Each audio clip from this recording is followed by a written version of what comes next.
corre caballito de algodón. Presten todo su atención. Ya comienza la función. Corre caballito de algodón. En la mecedora carroza de Hola Carlos, ¿Qué más, Iván? ¿Cómo estás? bienvenido. Bien, gracias, muy amable. Adelante. Muchas gracias. cantarines y puenteros, loca es su alegría, gira y gira, fantasía. Sube hasta besar la nube. Hasta mi Sube hasta besar la nube. Viajan dos titiriteros, van rumbo a la Bien, eternidad. pues nosotros somos hijos de los años 60. La Fundación de Títeres y de Teatro La Libélula Dorada fue fundada en 1976 por los hermanos César e Iván Álvarez. Desde entonces ha fomentado y promovido con una actitud lúdica y lúcida la imaginación como espacio para el sueño, la libertad y la utopía. Hijos de la rebeldía poética y política de la década del 60, César e Iván reivindican las estéticas de la ruptura gestadas por las vanguardias del siglo XX, el anarquismo poético creativo, las apuestas del estremecedor mayo francés del 68, las propuestas musicales, literarias y contraculturales de aquella década prodigiosa. Del comienzo de la década de los años 70, que fue pues una época muy importante para forjar en nosotros una actitud frente al mundo. Comienza la función. Corre caballito de algodón. En los años 60, especialmente César, formó parte desde la barriada, desde Fontibón, en la periferia, parte del movimiento hippie.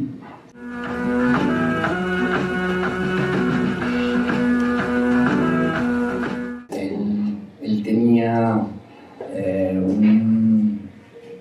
un taller de artesanías y de alguna manera ese taller se convirtió como en una especie de espacio de libertad y también de un encuentro generacional de toda una juventud que estaba siendo influenciada por todo el movimiento contracultural norteamericano que se expresaba fundamentalmente a través del arte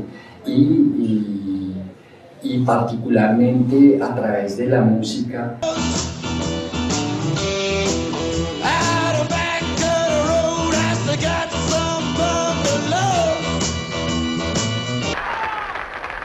Thank you. We'd like to do one called Paint It Black.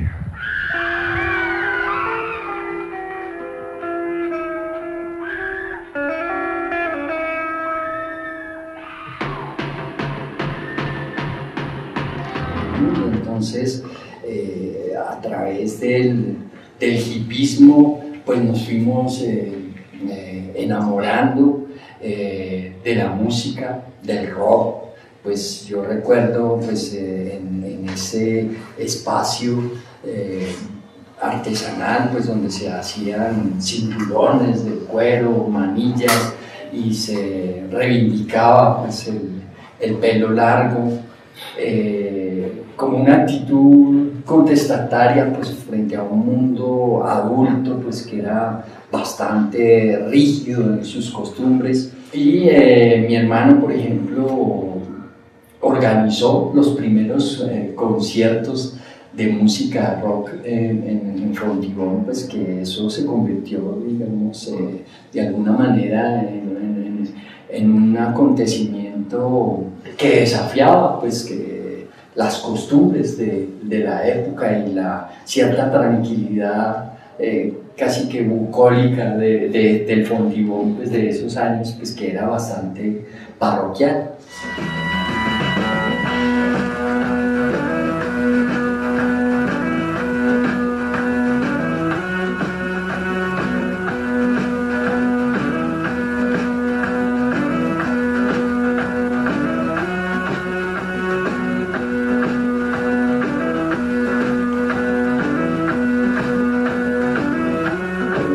Y ahí se presentaron pues los grupos que eran como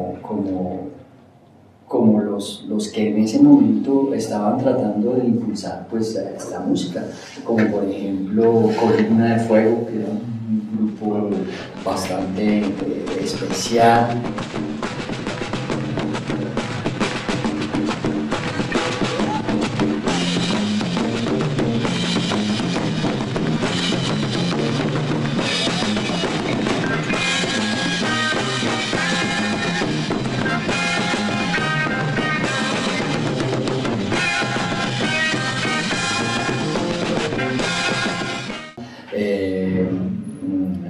La banda del Marciano.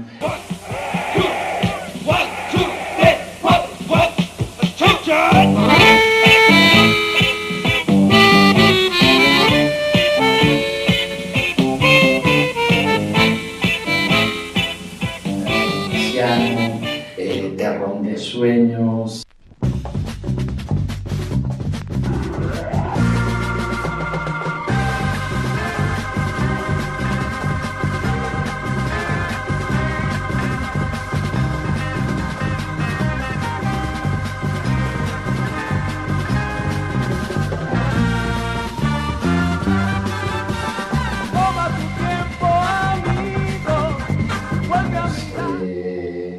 En fin, había una gran gama pues, de grupos que estaban tratando como de impulsar esa música.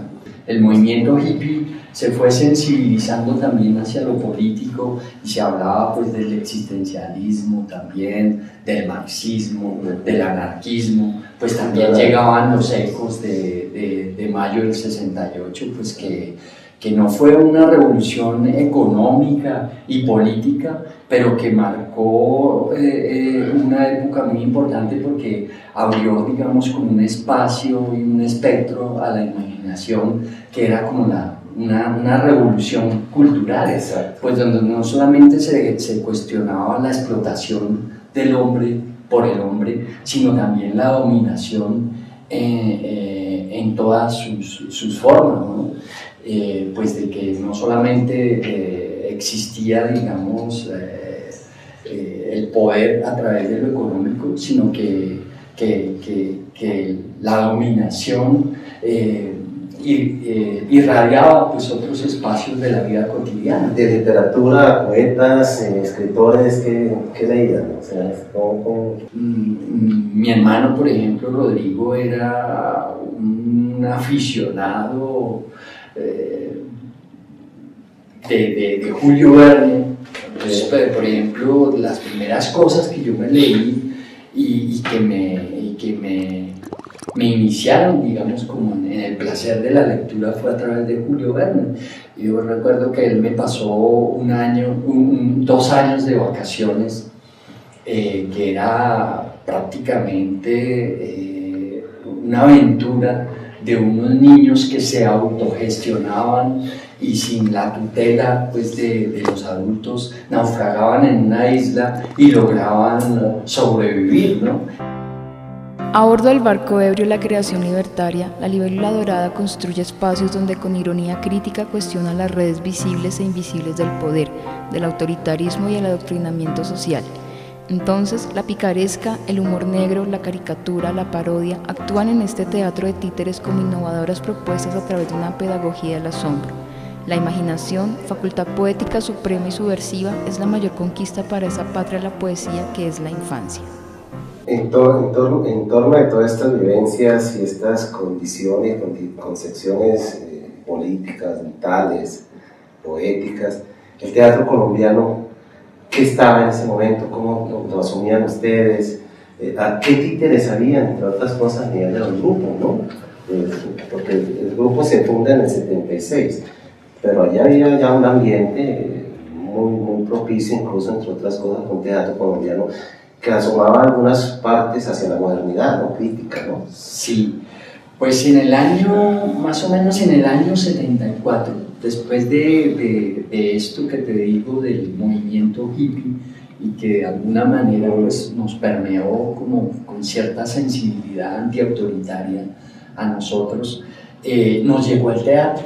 Pues, mi hermano César, me llevaba 6 años en ese entonces, me llevó a ver grupos como La Candelaria, el TPB, el Teatro Libre de Bogotá, pues, que también había llegado, por ejemplo, a mi colegio, que mi colegio pues, era el departamental de Fontibón, y también había un movimiento de profesores muy interesante. Recuerdo que participamos en una huelga apoyando a los maestros contra el estatuto docente que se estaba aplicando en ese momento. Teníamos un periódico, pues, que era un periódico también muy revolucionario, pues, donde había como cierta influencia bolchevique, y empezando porque el periódico se llamaba La Chispa, y yo formaba parte, pues, del comité editorial. Pues de cada curso había como unos delegados, y aunque yo era, pues, de los más pequeños, ya por mis influencias literarias me gustaba escribir, y entonces empecé a escribir cositas, ¿no? Porque pues yo, por ejemplo, empecé a escribir cosas muy anticlericales, ¿no? Eran discusiones que estaban ahí, entonces pues eso nos llamó mucho la atención, y con mi hermano pues fuimos también a ver a la MAMA, al local, al Acto Latino, y nos volvimos, digamos, como asiduos espectadores. Pero llegó un momento en que ya no solamente queríamos ser espectadores, sino también participar del movimiento teatral. Y entonces el ver, por ejemplo, ya en el Parque Nacional, ver al Acto Latino y al Biombo Latino, pues nos impactó mucho, porque pues el Biombo, el Centro Latino de la Cultura, pues era un grupo bastante político. Ellos venían como del marxismo, pero habían derivado como del trotskismo, y finalmente terminaron como en el anarquismo.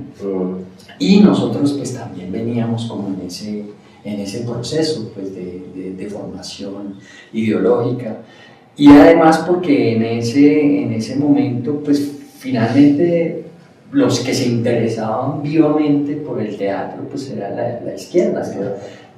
Pues en ese momento, de alguna manera, todos los grupos de teatro eran como boca de partido, y eran como el brazo cultural, pues, de alguna ideología de izquierda. Y nosotros pues estábamos muy metidos en eso, pues nosotros también teníamos la ilusión, como mucha gente de nuestra época, de querer cambiar el mundo, ¿no? Pensábamos que la revolución estaba a la vuelta de la esquina, aunque ahora ya nos demos cuenta que la revolución ya no está a la vuelta de la esquina, sino que la reacción vive al frente de nuestra casa. Alquimistas y magos de la ilusión, César e Iván elevan sus estéticas de la poesía como territorio de lo imposible posible, de lo inexpresado expresado. Poesía como pasión vital creativa, encuentro y diálogo con lo real desde lo conocido y lo desconocido del mundo, gracias al asombro crítico, a la búsqueda de múltiples y nuevos horizontes. En el Teatro Cultural del Parque Nacional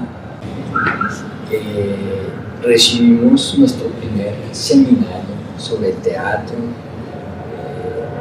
con Juan Monsalve y Sergio González, y algunos otros profesores como Gabriel Esquinas, Ernesto Díaz, que conformaban el Centro Latino de la Cultura. Y nos empapamos por primera vez de quién era Stanislavski, quién era Grotowski, quién era Lev, quién era Antonín Artaud. Y eso pues nos sedujo de una manera extraordinaria. Y queríamos ser actores, pero al ver al Biombo Latino y con una obra que ellos tenían que se llamaba El Cuento del Trabajo, pues los títeres nos fascinaron y ellos abrieron una escuela. Entonces ahí sentimos como un llamado, como una vocación de que nosotros podíamos ocupar un espacio. Además porque el teatro de títeres, a diferencia del teatro de actores, también era más marginal, y no sé, por esa vocación que nosotros teníamos como de estar siempre como en los márgenes y de ser y de ir como en contravía, también ese carácter un poco marginal del teatro de títeres nos entusiasmaba, porque pues como en Colombia no ha habido una tradición de títeres poderosa como la ha habido en Europa o en los países orientales, hay toda una tradición, pues nosotros sentimos pues que ahí podíamos nosotros ocupar un espacio y darle como cierta categoría al teatro de títeres. Y entonces fundamos la Libélula Dorada. En esa época, pues todos los grupos tenían nombres como muy a partir de siglas y que eran como muy trascendentales y también como, pues también estaban muy influenciados por esa rigidez ideológica un poco y disciplinaria y nosotros pues como ya habíamos tomado partido, digamos, también por los niños y por los títeres, pues nosotros queríamos romper un poco con eso. Y además también teníamos cierta vocación libertaria y entonces nosotros pensábamos que el arte no podía estar al servicio de ningún partido ni de ninguna doctrina, sino que el arte tenía que ser libre.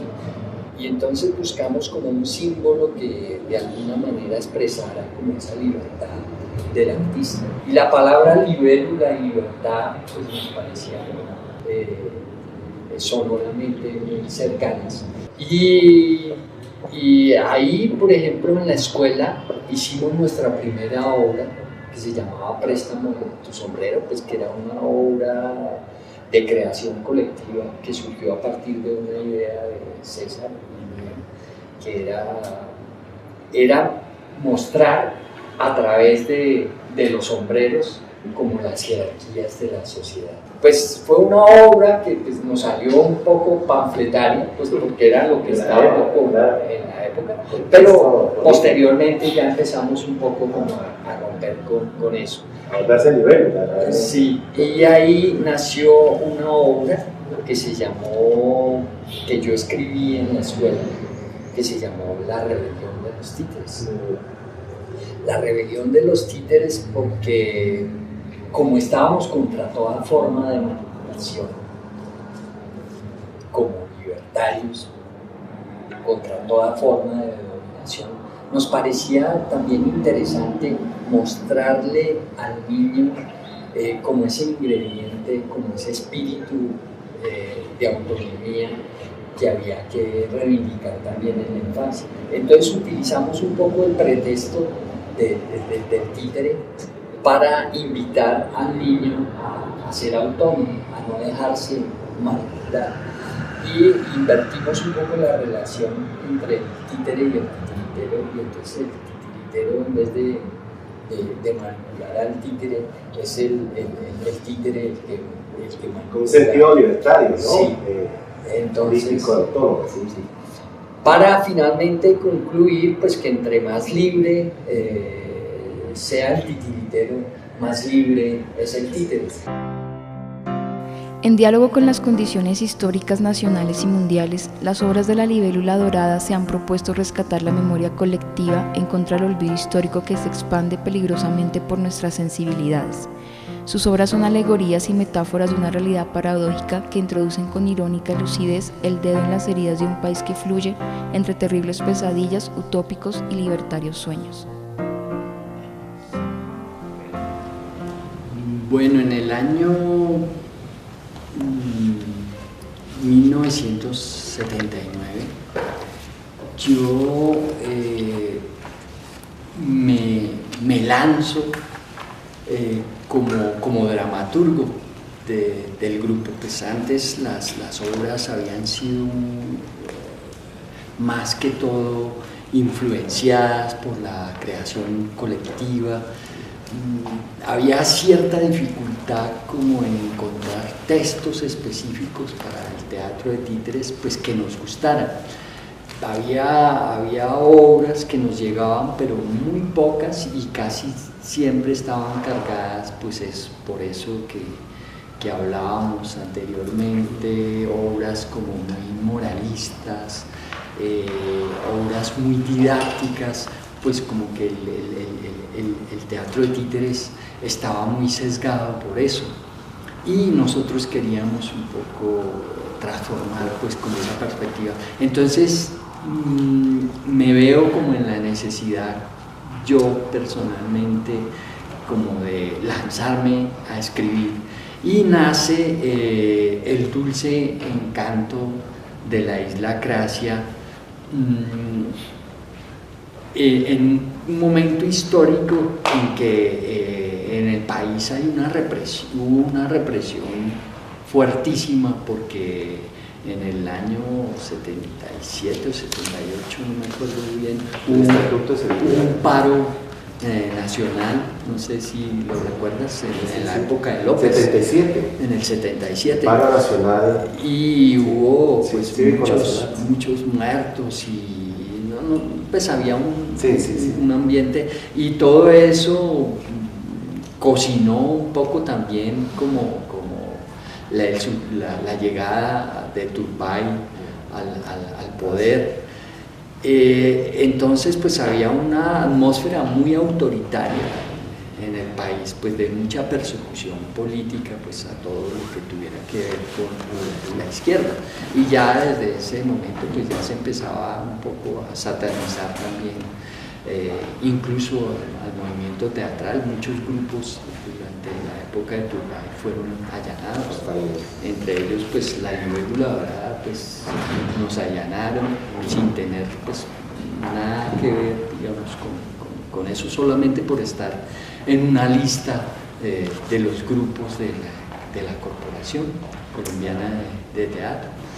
Entonces pues hubo una cacería de brujas muy grande, y entonces creamos la obra El dulce encanto de la isla Cracia, donde nos valemos un poco como de la figura de los piratas como una figura libertaria que encarnaba como los rebeldes de la época.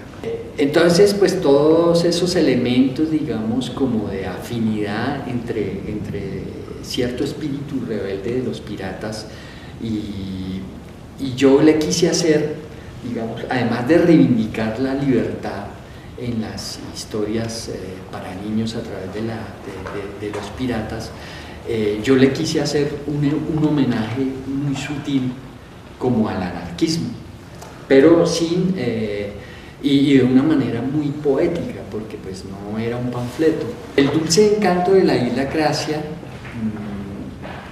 es un homenaje a la anarquía, pero no queríamos decir el dulce encanto de la isla anarquía, porque pues la palabra anarquía es una palabra muy satanizada.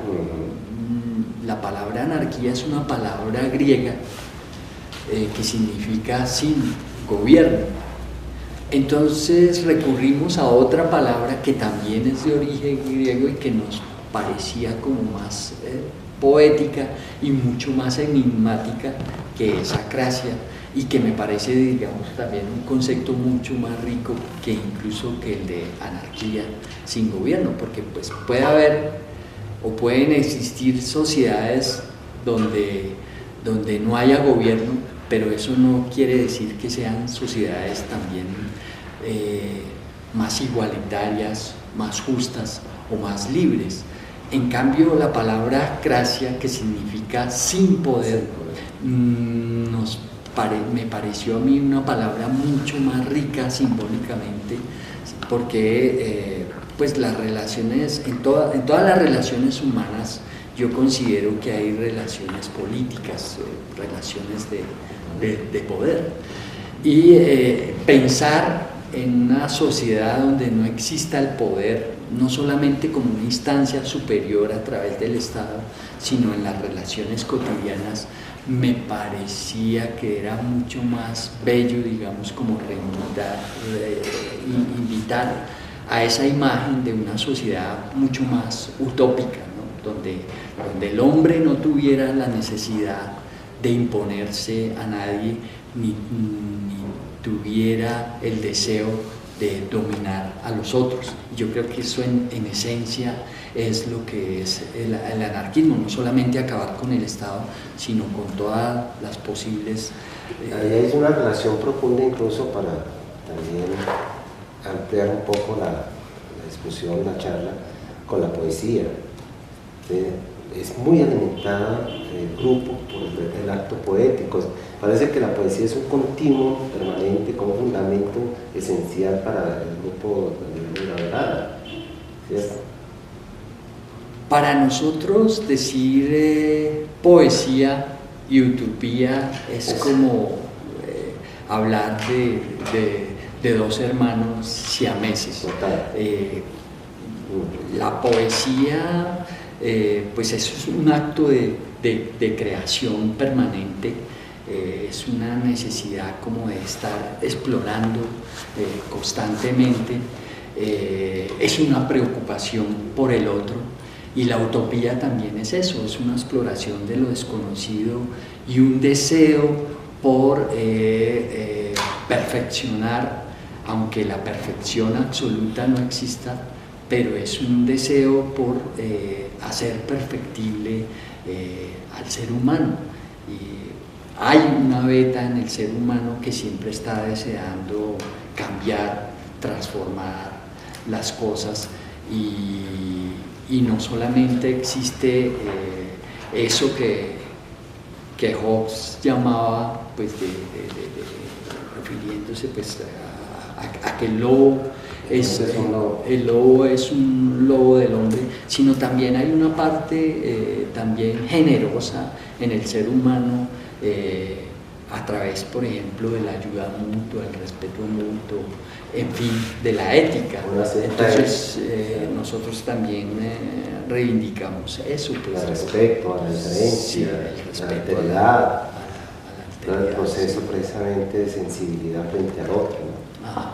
Y también está, por supuesto, el diálogo con las otras artes, ¿no? La poética de las otras artes que alimentan también toda la dimensión estética del grupo. Sí, además porque nosotros consideramos que los títeres son la poesía, los títeres son imágenes que representan de alguna manera también metáforas y símbolos del hombre y de las cosas frente al mundo, ¿no? Entonces el teatro de títeres también es una síntesis de las artes, porque en el teatro de títeres hay una parte plástica que es muy importante, ¿sí? Que tiene que ver con el color, con la forma, con la escultura. Para nosotros los títeres son pequeñas esculturas en movimiento. Entonces el titiritero también de alguna manera tiene que tener un acercamiento pues, a las artes plásticas, porque hay mucho trabajo pues, con la forma. Como una obra de arte total, ¿no? De fusiones de todas las síntesis de las artes. La música. Y también pues para nosotros la música siempre ha estado presente en todas nuestras obras. En cada una de nuestras obras siempre hay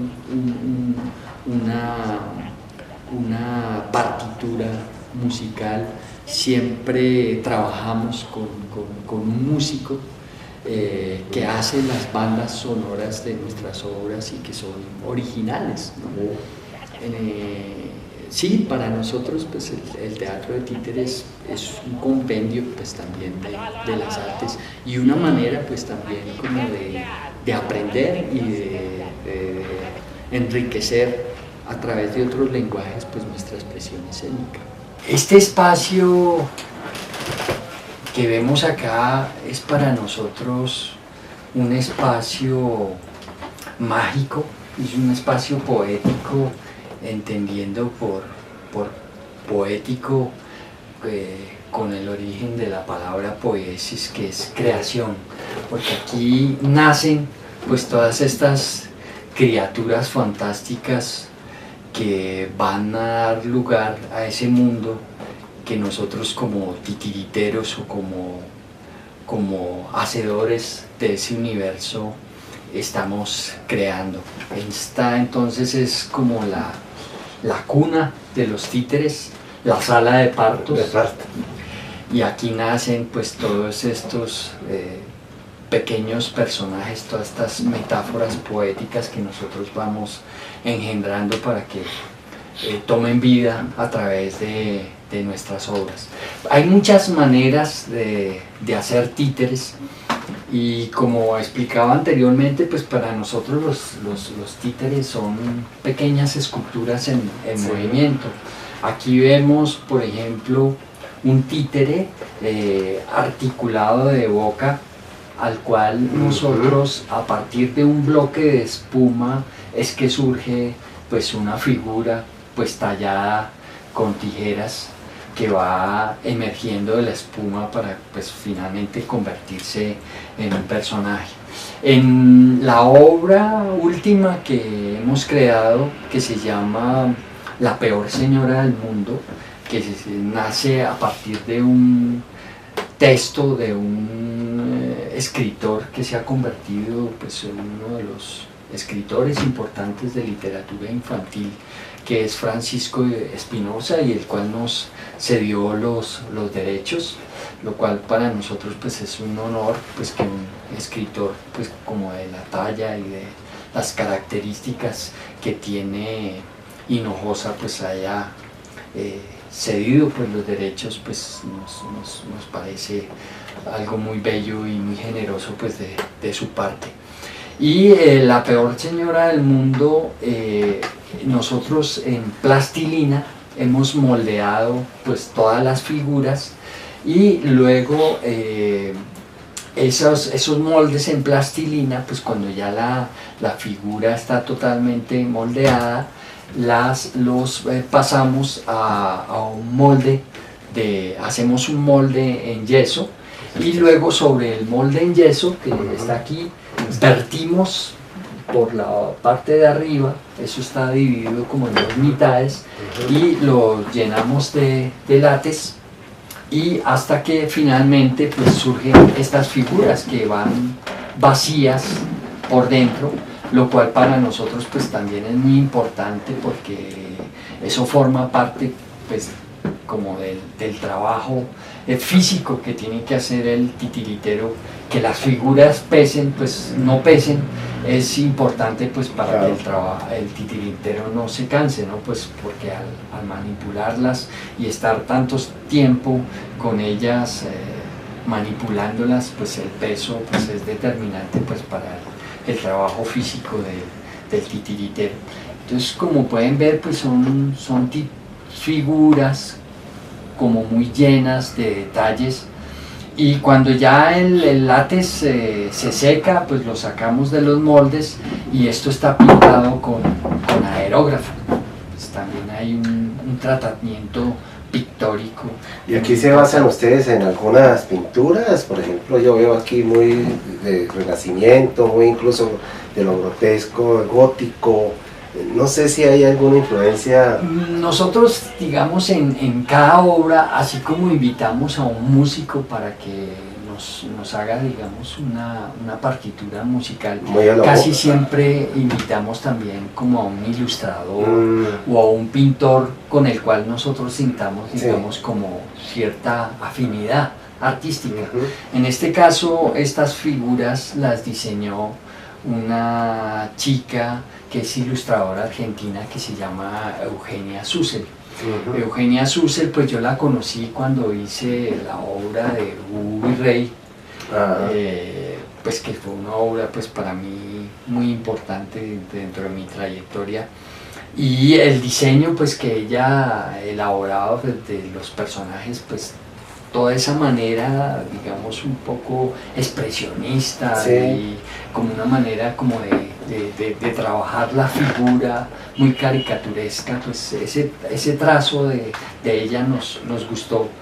mucho para los títeres, y como estos títeres están moldeados, pues hay un tratamiento del volumen pues muy interesante, ¿no?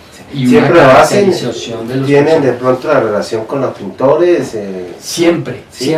siempre en cada Para obra hacer. invitamos, también un poco porque pues nuestra idea en cada obra no es repetirnos, ¿no?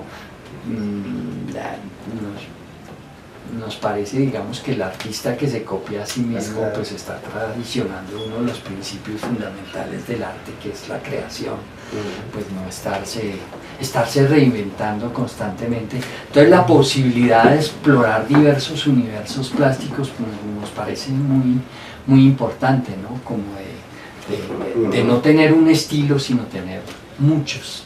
Bueno, te agradecemos, Iván, por este tiempo. Espero que todos y todas estén aquí precisamente presentes en este espacio tan hermoso, mágico, poético, maravilloso y del asombro, para que todos precisamente se llenen de mucha poesía, de mucho afecto y mucho amor a los títeres. Muchas gracias, y a ustedes muchas gracias también. Yo quisiera invitar a toda la gente que va a ver este trabajo de que se apropien de un espacio cultural como es la Libélula Dorada, que es un espacio de libertad para la imaginación, y no solamente para los niños sino también para los adultos, porque los títeres no son solamente exclusivos de la infancia, son para todas las edades. Y aquí siempre están sucediendo cosas muy importantes a nivel de la música, como en el Festival de Blues y Jazz que hace la Libélula, a nivel de la danza, con el Festival de Danza Contemporánea, a nivel de los títeres, con el Festival de Títeres Manuelucho que realizamos anualmente. Así es de que este es un espacio que queremos que se convierta como en un aliado de la imaginación de todas las personas que tienen una sensibilidad artística. Con el caballito de